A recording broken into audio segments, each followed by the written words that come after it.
It could be called a modern-day miracle. Watch as this little boy hears his father's voice for the first time. Hi, Grayson. Talk to him, Daddy. Daddy loves you. Daddy loves you. Daddy. Yes, here. Can you hear Daddy? Before this moment, Grayson Clamp had never heard a sound. That's you. Grayson.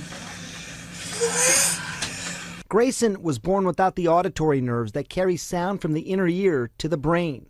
Initially, he was fitted with a cochlear implant, but without nerves, it was ineffective. Bird. That's when doctors at the University of North Carolina School of Medicine gave him this. It's an auditory brainstem implant. The device is typically used in adults whose nerves have been damaged and hadn't yet been approved for use in children. But that changed thanks to an FDA-approved trial. And Grayson became the first child in the country to undergo the procedure. We don't really know exactly what it's like for him.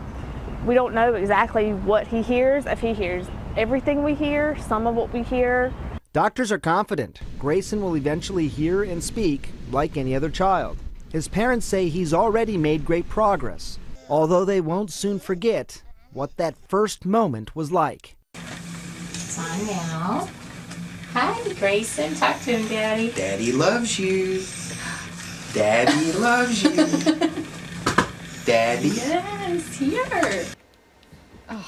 That his face, it gets you every time. I mean, doctors may not like to use the word miracle, but it truly seems like a medical miracle. How does this work? Yeah, it's quite remarkable. Dr. Craig Buckman's one of the doctors along with his team. And I want to show you because this type of technology has been around for a little while. They talk about cochlear implants. This is actually a implant that goes directly to the brainstem. That's what's so remarkable. There's no connections essentially between the outside world and his brainstem. So doctors had to essentially recreate that. Let me just show you. I don't know how much you'll be able to tell from this brain model, but essentially there was an implant on the outside. You sort of see essentially a microphone. It takes sound, it sort of distills it down, and then it implants it right there. That's called the cochlear nucleus. You don't need to remember that, but that's the place where the sound goes in the brain and then sort of is taken all over where someone can actually take that sound and make sense of it in some way. So that's essentially what happens. It's been around for adults for some time, It has. but never before for a child.